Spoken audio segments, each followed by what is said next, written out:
Assalamualaikum warahmatullahi wabarakatuh. Kembali lagi di channel Berita Mistis. Untuk kisah kali ini masih melanjutkan dari kisah yang sebelumnya, sebuah kisah dari tulisannya M. Sidik Tanya Demit. Sebuah kisah yang berjudul Pengantar Jenazah. Sebelum kita lanjut ke ceritanya, tekan dulu tombol like video ini dan jangan lupa tekan juga tombol subscribe channel ini. Nyalakan juga lonceng notifikasinya agar tidak ketinggalan cerita-cerita lainnya dari channel ini. Dan buat teman-teman yang pengen belanja-belanja, nanti silahkan saja klik etalase yang ada di pojok kiri bawah, atau teman-teman bisa kunjungi link pembelian yang ada di kolom deskripsi. Dan seperti apa untuk kisah kali ini, langsung saja kita masuk ke ceritanya.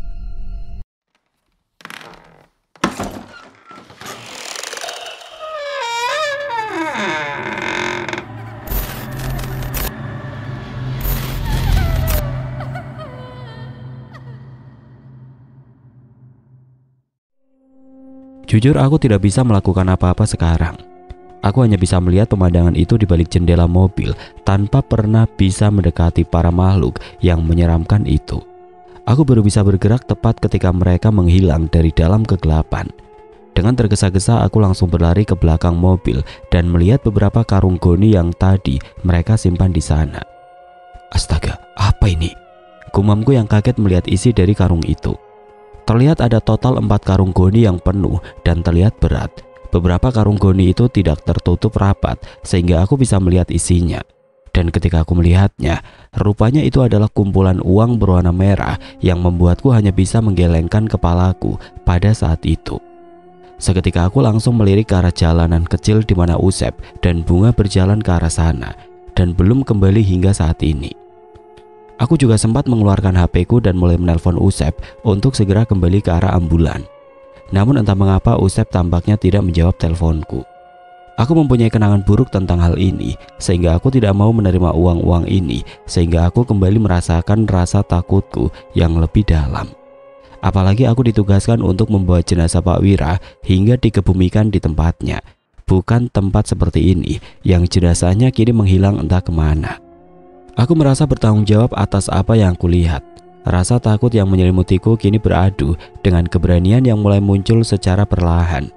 Dan hal itu memaksaku harus bertindak karena aku tidak bisa meninggalkan jenazah itu begitu saja.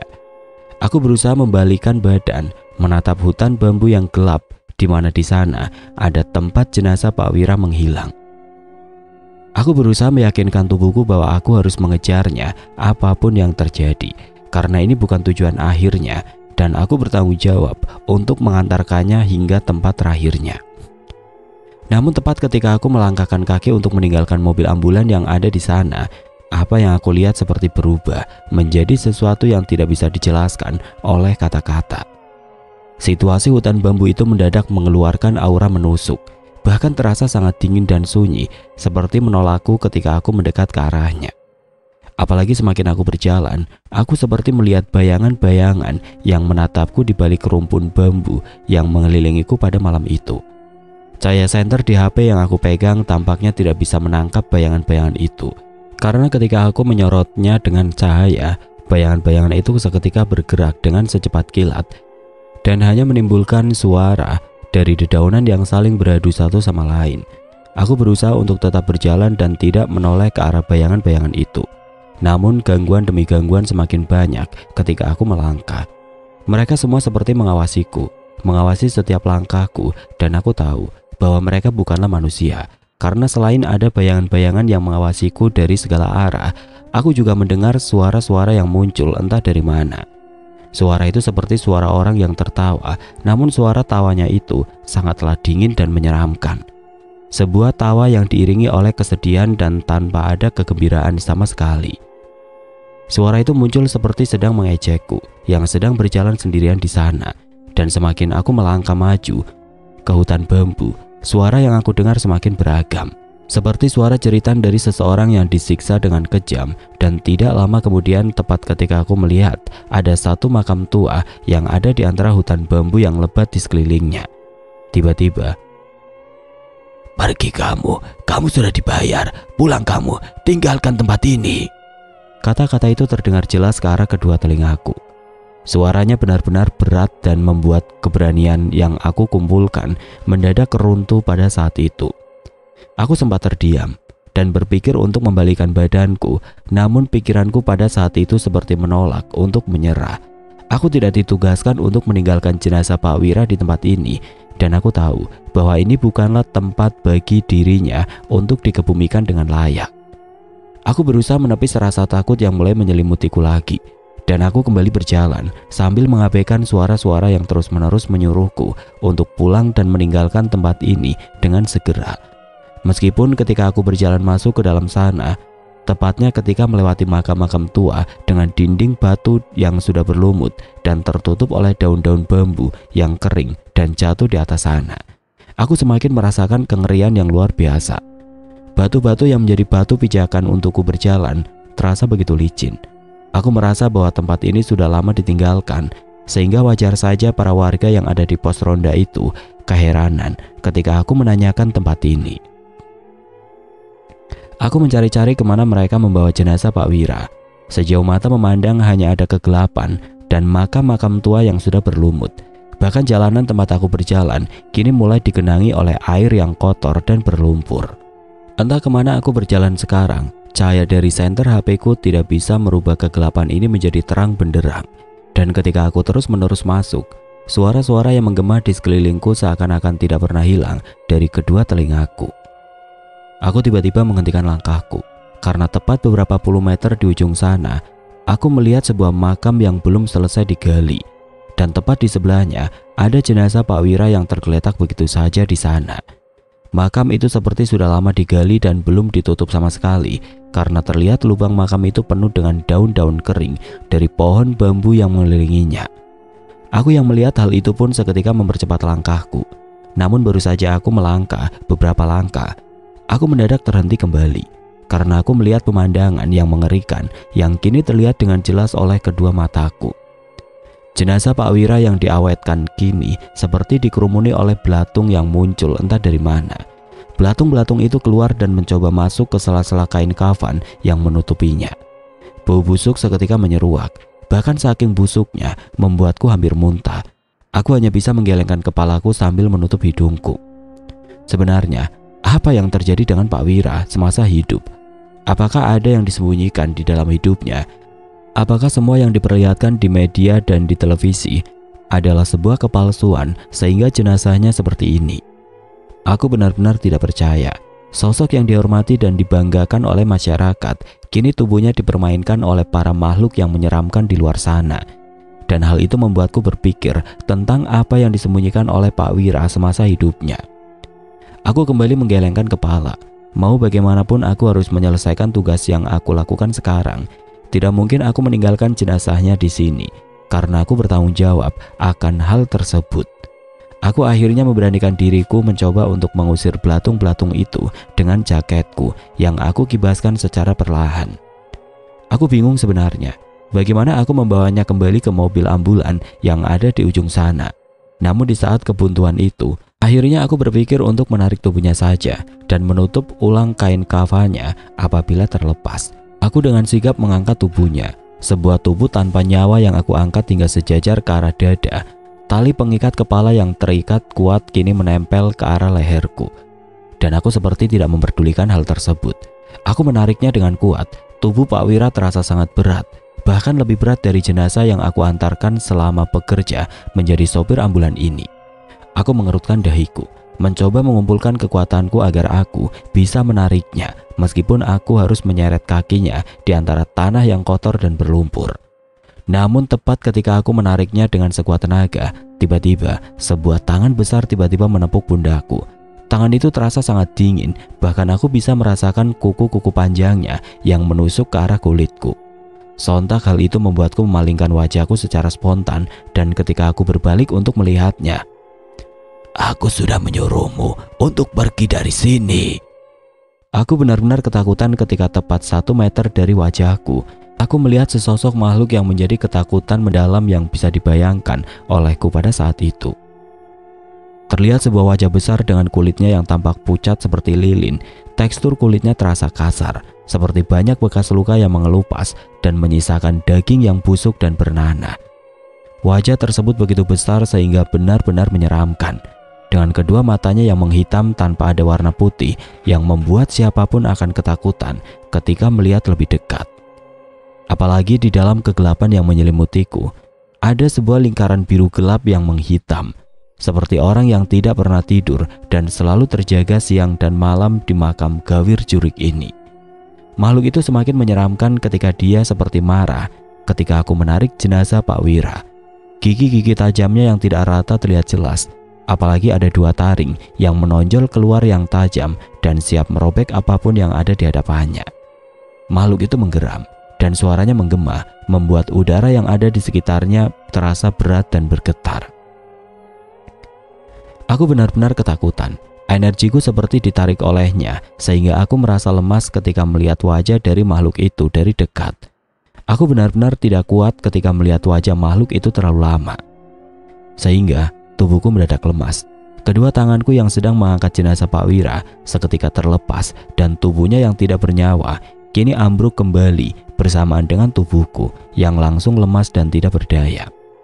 Aku kehilangan kesadaranku secara perlahan dan di tengah-tengah mataku yang mulai terpejam secara perlahan, aku melihat makhluk seperti melakukan gerakan yang aneh. Wajahnya mendadak panik dan dia seketika langsung memalingkan wajahnya dengan tubuhnya yang perlahan-lahan menghilang.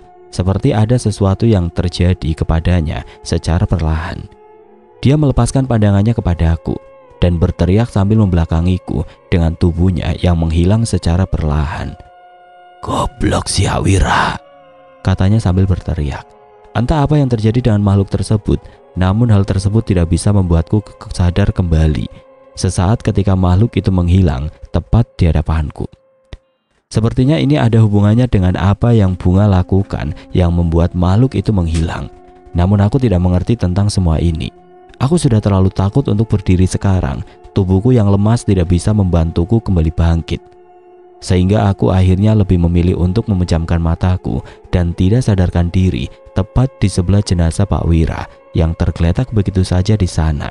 Dan di tengah-tengah kesadaranku yang mulai pudar, aku hanya bisa bertanya tentang semua ini di dalam pikiranku. Sebenarnya, apa yang Pak Wira lakukan semasa hidup sehingga jenazahnya ditarik paksa oleh makhluk yang menyeramkan itu di tempat ini? Di mana ini? Gumamku yang kini heran atas apa yang aku lihat. Kegelapan yang menyeramkan itu seperti membungkus apa yang sedang aku lihat sekarang. Kabut tebal yang menggantung rendah seperti tirai kelabu yang tidak kunjung terangkat di tengah-tengah kegelapan. Suara gemuruh dan daun bambu yang saling beradu satu sama lain ketika tersapu angin masih terdengar dari arah telinga, menciptakan melodi yang membuat suasananya semakin menakutkan untuk aku dengar. Aku kini berdiri di hutan yang gelap dengan jalanan setapak di dekatku yang mulai rapat. Pohonan tua itu bergerak tertiup angin dengan ranting-rantingnya yang bengkok seperti tulang manusia yang ingin menjangkauku dari dalam kegelapan. Aku merasakan bahwa udara di sekitarku semakin dingin. Bahkan saking dinginnya membuat nafasku seperti kabut kecil ketika keluar dari dalam mulutku. Entah mengapa aku tiba-tiba berdiri di sini. Aku tidak ingat apa-apa tentang apa yang terjadi sebelumnya. Namun semakin lama aku berdiri, aku merasa bahwa ada yang memperhatikanku di sana. Seketika aku melihat ke sekelilingku, mencoba mengabaikan perasaan tidak nyaman yang merambat ke punggungku pada saat itu. Tiba-tiba pandanganku mulai kabur dan entah mengapa aku seperti mengantuk di tengah-tengah kegelapan yang menyelimutiku pada saat itu. Tidak lama kemudian aku kembali tersadarkan, namun semuanya terlihat sangat gelap. Sebuah kegelapan yang begitu pekat hingga aku seperti tenggelam di dalamnya. Aku melihat kakiku dan di sana aku seperti berdiri di sebuah lantai yang terasa lembab dan licin. Ketika aku memandangnya lebih dekat, aku kaget karena lantai itu seperti dilapisi oleh darah yang sudah mengering. Aku penasaran di mana aku berada sekarang. Aku mulai berjalan dan meraba-raba sesuatu untuk aku pegang ketika sedang berjalan. Dan saat jariku menyentuh sebuah dinding di sebelahku, aku merasakan permukaan dingin dan kasar, seperti dinding batu yang sudah ditinggalkan selama berabad-abad. Tidak lama kemudian ada sesuatu yang mengganggu hidungku tepat ketika aku berjalan. Tercium bau anyir dan bau busuk yang muncul entah dari mana. Bau itu benar-benar pekat sehingga membuatku mual dan ingin muntah ketika menciumnya. Aku langsung menutup hidungku dengan salah satu tanganku, namun hal itu sia-sia. karena batu itu masih saja menempel dan tidak pernah hilang ketika aku berjalan menyusuri tempat ini. Beberapa kali aku membuka mulutku. Aku seperti ingin memuntahkan semua isi dalam perutku pada saat itu. Namun ketika aku menunduk dengan mulutku yang terbuka lebar, tidak ada satupun makanan atau cairan yang keluar ketika aku memuntahkannya. Aku hanya bisa menunduk dan tidak berdaya. Bau busuk dan anyir darah yang mengelilingiku membuatku tidak bisa kembali berjalan. Dan ketika hal itu terjadi, secara tiba-tiba aku melihat sebuah cahaya yang muncul dari celah-celah dinding yang retak di sebelahku. Cahaya kecil itu membuatku kini bisa melihat lebih jelas atas apa yang terjadi dengan diriku. Pada saat ini, rupanya aku kini berada di sebuah lorong sempit yang panjang. Dindingnya ditumbuhi lumut yang meneteskan cairan busuk berwarna hitam dan pekat, dan di bawah kakiku kini berubah menjadi sebuah kerikil yang tajam. Lorong ini tampak seperti terowongan menuju neraka. Sebuah lorong yang tanpa ujung dan aku sendiri tidak tahu kenapa aku bisa sampai berada di sini. Aku pun kembali melangkahkan kakiku sepanjang lorong. Namun ketika aku berjalan, aku mendengar sebuah langkah kaki yang lain bergema di belakangku. Dan setiap aku berbalik untuk mencari tahu siapa yang berjalan di belakangku, di sana tidak ada siapa-siapa. Yang ada hanya sebuah kegelapan yang pekat. Aku akhirnya mencoba untuk tidak memperdulikannya, dan aku kembali berjalan dengan mempercepat langkahku agar aku bisa keluar dari lorong ini. Udara yang aku rasakan semakin dingin ketika aku berjalan semakin jauh menyusuri lorong itu, dan ketika aku berjalan cukup lama, aku akhirnya menemukan sebuah pintu tua yang sudah lapuk. Sebuah pintu tua yang penuh dengan goresan dan ujung pintu itu terlihat menghitam seperti bekas terbakar. Tidak ada jalan lain selain pintu itu, sehingga aku tidak punya pilihan lain selain membuka pintu itu sekarang. Aku membuka pintu itu secara perlahan. Suara engsel yang berkarat membuat sebuah bunyi derit yang nyaring ketika aku membukanya. Tidak lama kemudian aku melangkahkan kakiku ke dalam ruangan yang lebih luas, dan terlihat ada cahaya dari obor-obor di ujung yang redup dan menerangi seluruh ruangan itu sehingga terlihat sedikit terang. Aku sedikit lega karena ruangan itu tidak benar-benar gelap. Namun hal itu tidak berlangsung lama, karena ketika aku masuk lebih dalam, aku melihat bayangan-bayangan yang bergerak di dinding ruangan. Bayangan itu terlihat hidup ketika cahaya obor itu meneranginya. Dan ketika aku berjalan tengah-tengah ruangan, di sana aku melihat seseorang yang nampak tidak asing, bahkan dengan bentuk tubuhnya saja aku bisa mengetahuinya dengan seksama. "Pak Wira?" tanyaku pelan. Dia kini terlihat berdiri membelakangiku. Tubuhnya yang sedikit gemuk kini terlihat aneh di bawah cahaya obor yang menerangi ruangan tersebut. Pakaian jas yang dia pakai kini terlihat compang-camping. Kulitnya terlihat pucat dengan banyak sekali luka di tubuhnya. Pak Wira seperti sadar bahwa ada aku yang berdiri tidak jauh dari sana, sehingga dia kini berbalik secara perlahan dan menatapku dari kejauhan. Wajahnya yang selalu aku lihat berwibawa di depan televisi ini memancarkan sebuah kesedihan yang mendalam. Matanya terlihat cekung dan pucat, bibirnya bergetar seolah-olah dia ingin mengatakan sesuatu, namun dirinya terlalu lelah untuk melakukannya. "Terima kasih sudah menerima wasiat terakhirku," katanya dengan suara yang serak. "Aku meminta maaf karena aku sudah merepotkan kalian berdua ketika aku mati. Tolong jaga Bunga. Aku takut dia celaka dan tidak berdaya atas apa yang aku perbuat. Bantu dia menyelesaikan semuanya sebelum terlambat, karena kalau tidak, maka..." Pak Wira yang belum selesai mengatakan sesuatu kepadaku, secara tiba-tiba tanah di bawah Pak Wira bergetar hebat. Retakan besar muncul tepat di bawah kakinya dan secara perlahan merayap seperti ular sepanjang lantai. Pak Wira tidak bergerak sedikit pun ketika retakan itu muncul. Dia seperti tahu bahwa hal itu akan terjadi, sehingga dia hanya menutup mulutnya dan tersenyum kecil kepadaku sebelum akhirnya krak, muncul salah satu makhluk yang menyeramkan dari dalam retakan itu. Tubuhnya besar dan gemuk, perutnya buncit dan menggembung ketika hampir menyentuh tanah. Kulitnya terlihat bersisik seperti ular, namun gelap dan menakutkan. Dia muncul dan menatap Pak Wira dengan kedua matanya yang melotot tajam ke arahnya. Dan ketika dia muncul seutuhnya, aku bisa melihat kedua tangannya terlihat penuh dengan tumpukan emas dan uang yang dilemparkan ke arah Pak Wira. Pak Wira hanya bisa terdiam. Tubuhnya hanya berdiri ketika emas dan uang berwarna merah dilemparkan ke arahnya. dan tidak lama tubuhnya yang kotor dan gemuk itu berusaha untuk meraih tubuhnya. Namun makhluk itu seperti tidak bisa meraihnya, seperti ada sesuatu yang menghalangi Pak Wira sekarang, dan sekuat apapun makhluk itu berusaha meraihnya, dia tidak bisa melakukannya. Sehingga dia hanya bisa melemparkan semua uang dan emas yang ada di dalam genggamannya. Makhluk itu semakin marah, bahkan dia membuka mulutnya untuk berteriak. Namun tidak lama makhluk itu sadar bahwa ada seseorang selain Pak Wira yang berdiri di dalam ruangan itu. Makhluk-makhluk itu tiba-tiba berbalik dan dia kemudian menatapku dengan segala kemarahan yang dilimpahkan kepadaku pada saat itu. Aku benar-benar ketakutan. Baru kali ini aku melihat makhluk yang menyeramkan seperti itu. Tidak pernah aku mendengar cerita tentang makhluk seperti ini. Makhluk yang benar-benar menyeramkan, sehingga rasanya aku ingin berlari meninggalkan ruangan itu dengan segera. Aku ingin membalikan tubuhku dan mulai berlari dari makhluk tersebut. Namun tepat ketika aku melangkahkan kakiku, tiba-tiba makhluk itu sudah ada tepat di depanku. Mulutnya terbuka lebar seperti ingin melahapku dengan kemarahannya yang dia limpahkan kepadaku. Aku tidak bisa berbuat apa-apa sekarang. Mulutnya yang besar itu kini melahap tubuhku, melahap kepalaku sehingga semuanya gelap gulita. Dan tidak lama kemudian aku merasakan gigi-gigi tajamnya menancap ke arah leher dan membuatku kesakitan dibuatnya. Pandanganku mendadak gelap. Aku tidak bisa merasakan lagi tubuhku pada saat itu. Yang aku lihat adalah kegelapan yang pekat. Sebuah kegelapan dari dalam mulut makhluk besar itu yang membuatku kesakitan. Aku tidak tahu apa yang terjadi sekarang. Namun ketika kegelapan itu mulai menyelimutiku, seketika aku melihat cahaya. Sebuah cahaya dan suara dari orang lain yang kini menggoyangkan tubuhku agar aku tersadarkan. Cep, Cep, kenapa kamu tiduran di dekat mobil, Cep? Suara itu muncul secara perlahan dan semakin lama semakin keras sehingga membuat mataku terbuka secara perlahan. Dan ketika aku membuka mataku terlihat sebuah garis biru panjang yang tercampur dengan sebuah cahaya kemerah-merahan dari ufuk timur.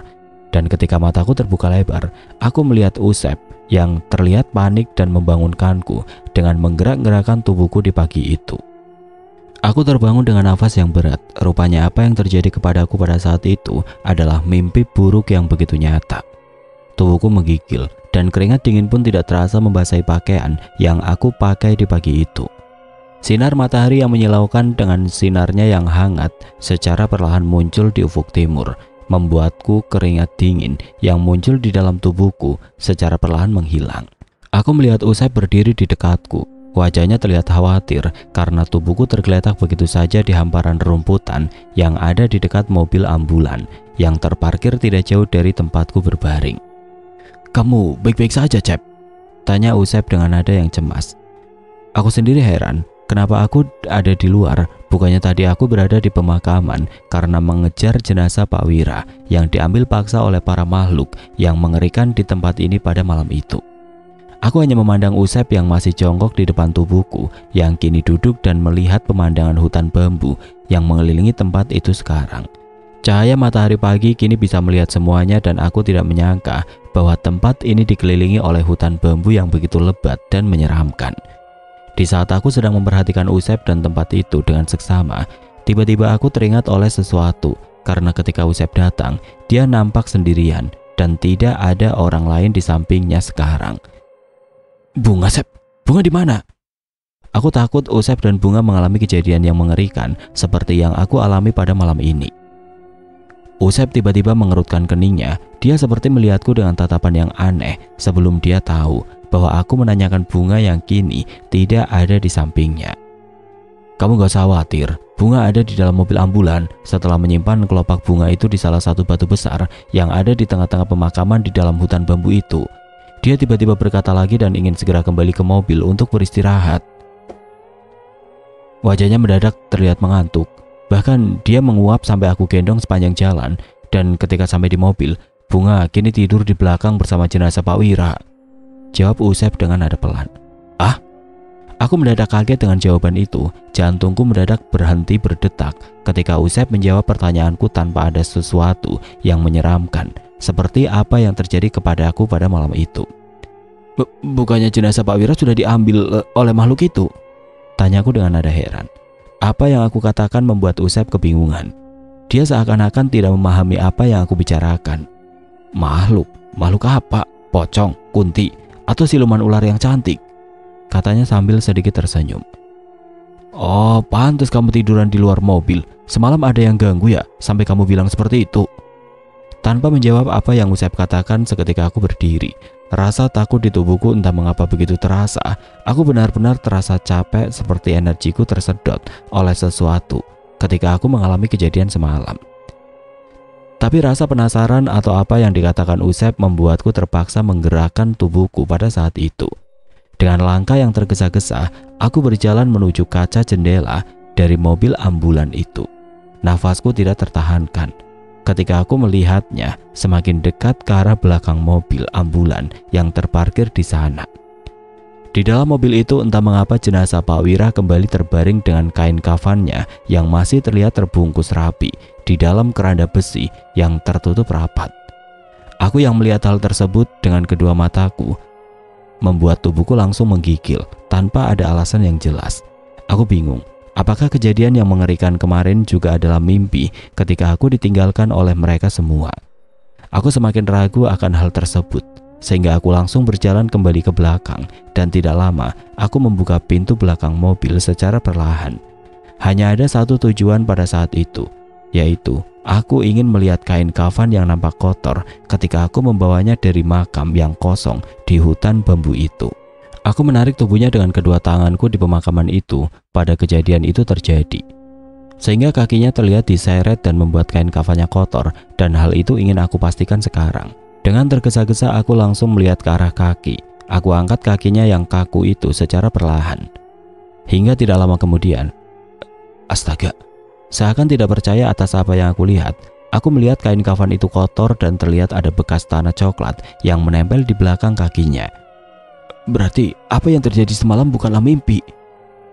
Aku semakin tidak karuan. Apa yang terjadi semalam tidak bisa aku terima begitu saja. Apalagi aku dilanda ketakutan yang menjadi-jadi ketika aku merasakan kengerian itu. Tanpa menunggu lama, aku kemudian berbalik dan meninggalkan mobil ambulan itu dengan pintunya yang terbuka. Aku langsung berlari meninggalkan ambulan dan belok ke arah hutan bambu yang letaknya tidak jauh dari tempatku berada. Aku ingin memastikan satu tempat lagi, tempat di mana jenazah Pak Wira diambil oleh para makhluk itu. Usep yang berada di dekatku terlihat kebingungan atas apa yang aku lakukan. Bahkan dia seketika langsung mengejarku dan memanggilku agar aku berhenti di pagi itu. Namun aku tidak peduli dengan teriakan Usep di pagi itu. Pikiranku terlalu dipenuhi oleh ingatan tentang makhluk yang mengerikan itu, para makhluk yang dengan mudahnya menarik jenazah Pak Wira dan membawanya ke dalam kegelapan. Hutan bambu itu nampak sunyi. Sinar matahari yang terang tampaknya tidak bisa masuk ke dalamnya. Pohon-pohon bambu yang tinggi dan menunduk dengan daunnya yang lebat membuatnya sangat rapat, sehingga kegelapan masih terasa meskipun pagi sudah menjelang. Aku masih merasakan hawa dingin yang menusuk. Juga ketika aku masuk semakin dalam, aku masih merasakan banyak sekali mata-mata yang mengintai di antara batang bambu yang tinggi dan rapat di sisi kiri dan kananku pada saat itu.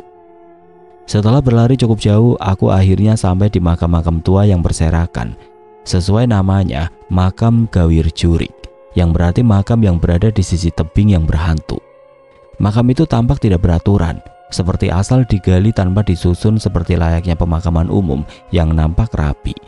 Dan di ujung sana, terlihat sebuah jurang yang menganga, dengan pemandangan sebuah tebing dengan sebuah desa kecil yang tertutup oleh pepohonan. Kondisi makam-makam itu begitu memprihatinkan. Sebagian sudah miring dan beberapa hampir tertelan oleh tanah. Semakin masuk ke dalam, aku seperti merasakan sebuah aura kesepian dan duka yang mendalam, seolah-olah tempat ini telah lama dilupakan oleh kehidupan yang nyata.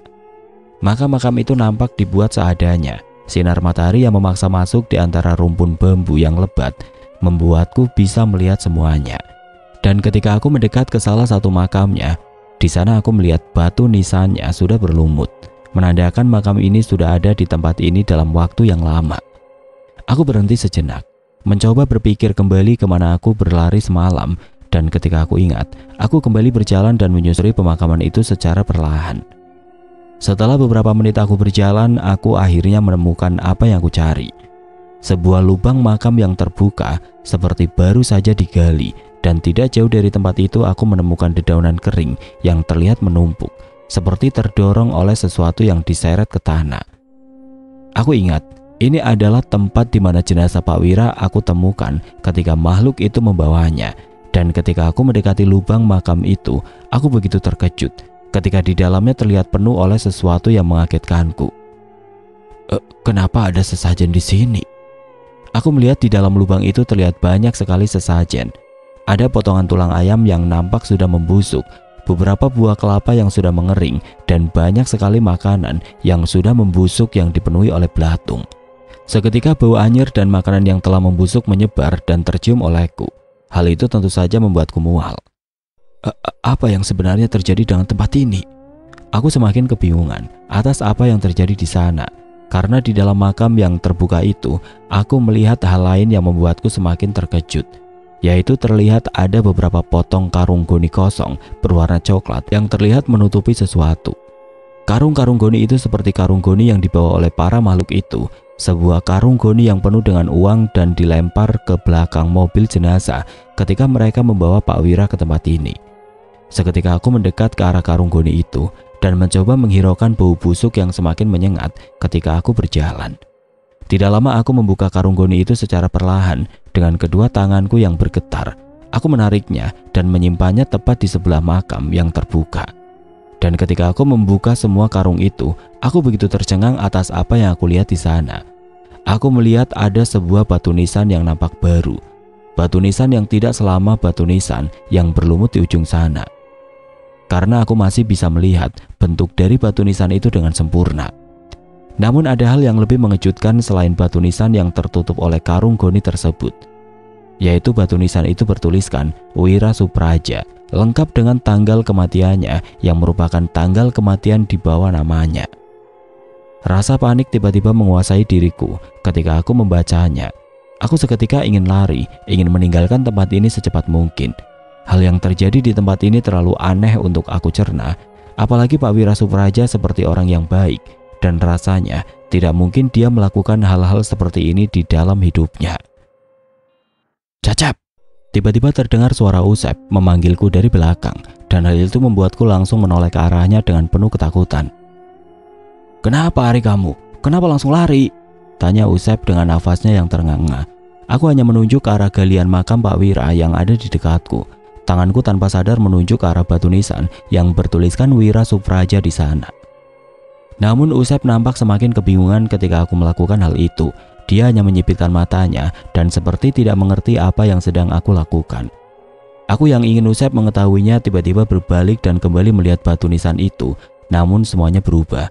Nama Wira Supraja seperti menghilang begitu saja, lengkap dengan tanggal kematian di bawahnya. Kini yang aku lihat hanyalah batu nisan tanpa nama, dan hal itu benar-benar mengagetkan di pagi itu. Aku semakin heran atas apa yang aku lihat tadi.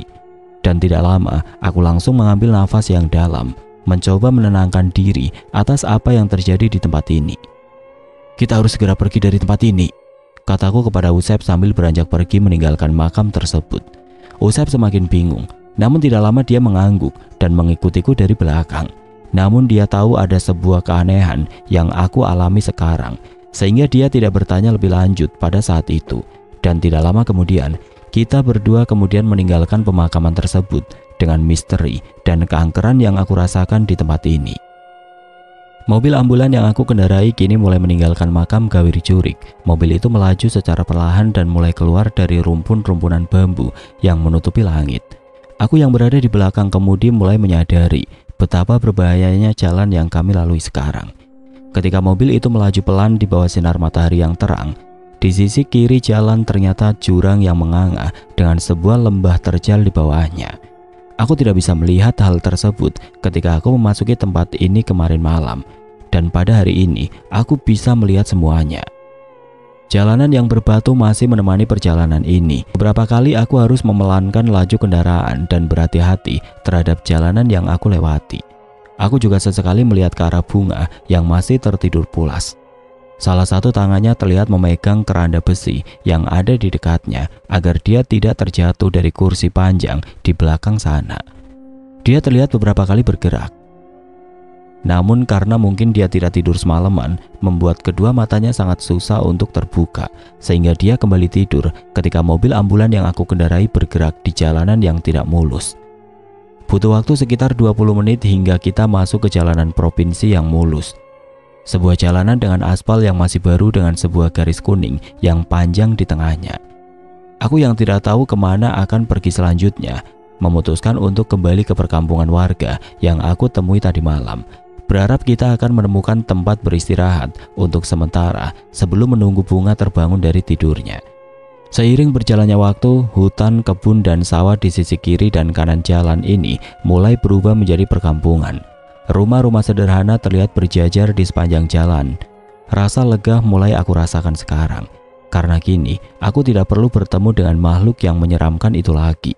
Sehingga aku hanya terus meneruskan perjalanan yang panjang, hingga akhirnya aku sendiri pun tidak tahu di mana ujungnya. Di saat aku sedang fokus dengan jalanan yang ada di depanku, Bunga yang sebelumnya tertidur di belakang sana tiba-tiba terbangun. Aku yang menyadari itu langsung melihatnya melalui kaca spion tengah. Wajahnya kini terlihat berbeda sekarang, tidak seperti kemarin yang hanya terdiam dengan tatapan kosong. Beberapa kali aku melihatnya menguap di tengah-tengah rambutnya yang acak-acakan karena tidurnya tidak nyenyak di hari itu. Bunga yang terbangun kini kembali duduk, bersamaan dengan kotak tua yang dia pegang dan tidak ia lepaskan dari kemarin malam. Kata Bunga yang mencoba memanggilku. Suaranya yang kecil terdengar jelas sehingga aku dan Usep langsung menoleh ke arahnya. Sambil memegang perutnya, dia seperti ingin berbicara kepada kita berdua pada saat itu. Aku lapar, bisa kita makan dulu sebentar? Tanya Bunga. Suaranya kini terdengar lembut, seperti anak kecil yang meminta sesuatu dengan sopan kepada orang yang lebih tua darinya. Aku lantas melirik Usep untuk duduk di sampingku, dan Usep pun mengangguk karena dia sendiri merasakan bahwa dari semalam dia tidak makan apa-apa. Aku yang tahu ekspresi dari mereka berdua akhirnya mengangguk pelan. Baiklah, jawabku dengan nada yang tenang. Kita akan mencari tempat makan dan tempat beristirahat terlebih dahulu. Bunga dan Usep seketika langsung mengangguk. Bahkan Bunga terlihat sedikit tersenyum. Senyumannya terlihat manis untuk anak seumurannya, dan aku baru sadar bahwa dia terlihat cantik ketika dia tersenyum seperti itu. Akhirnya kita semua melanjutkan perjalanan. Aku beberapa kali melihat tempat yang sekiranya cocok untuk beristirahat sejenak, dan setelah hampir beberapa menit aku menyusuri jalanan ini, akhirnya aku menemukan sebuah warung makan dengan pelang yang besar di atasnya. Bangunannya terlihat sederhana.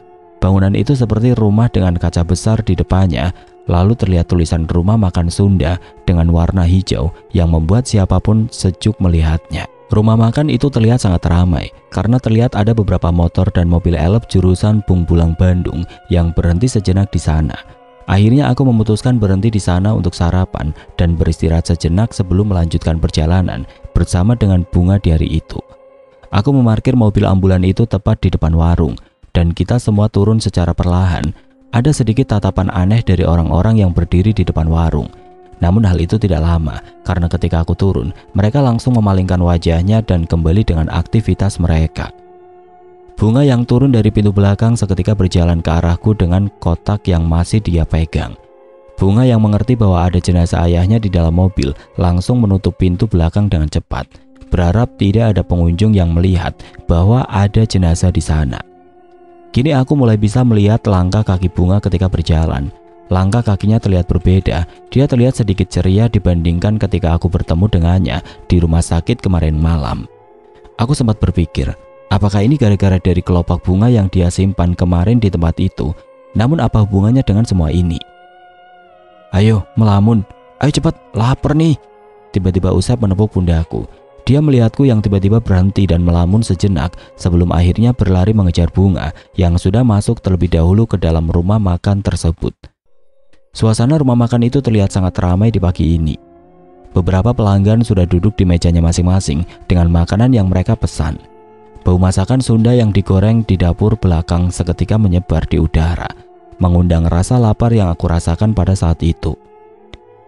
Kulihat dinding-dinding kayu di warung itu dihiasi oleh foto-foto pemandangan alam khas Jawa Barat Selatan yang didominasi oleh pegunungan dan hutan lebat. Rupanya Bunga sudah terlihat duduk di salah satu meja yang ada di sudut ruangan. Entah mengapa dia memilih untuk terpisah dari orang-orang yang duduk di depan etalase makanan. Namun aku mencoba untuk tidak memperdulikannya dan akhirnya berjalan menyusulnya untuk duduk di sana pada saat itu. Aku, Usep, dan Bunga akhirnya memesan beberapa makanan dan minuman. Usep nampak kalap dengan memesan 2 porsi makanan dan 2 teh jumbo beserta es jeruk manis untuk pelepas dahaga. Tenang, kita dibekali uang banyak. Bahkan, kata Bu Sari di rumah sakit, uang itu bisa kita pakai untuk beli baju ganti. Karena kita nggak bawa baju ganti satupun. Katanya dengan mulut yang penuh makanan dan memperlihatkan cat dirinya dengan salah satu perawat yang bertanggung jawab atas Pak Wira sewaktu di rumah sakit. Aku hanya mengangguk kecil tanpa memperdulikan apa yang Usep lakukan pada saat itu. Aku malah lebih penasaran dengan kondisi Bunga yang sekarang karena dia merasa lebih baikan daripada ketika aku melihatnya kemarin malam. Bunga, kamu kelihatan lebih baik sekarang, kataku pelan, mencoba untuk membuka percakapan dengannya sekarang. Bunga kini tersenyum kecil ketika aku berkata seperti itu. Lalu tidak lama dia mengambil minuman susu yang dia pesan dan meminumnya dengan sedotan plastik yang ada di gelasnya. Senyumnya kini terlihat manis, selaras dengan rambutnya yang panjang dan terurai untuk anak seumurannya. Namun aku masih melihat seperti ada kesedihan di baliknya. Karena ketika aku bertanya lebih lanjut tentang dirinya, tentang Pak Wira dan keluarganya, dia seperti menutupi beberapa informasi yang ingin aku gali tentang keluarga mereka.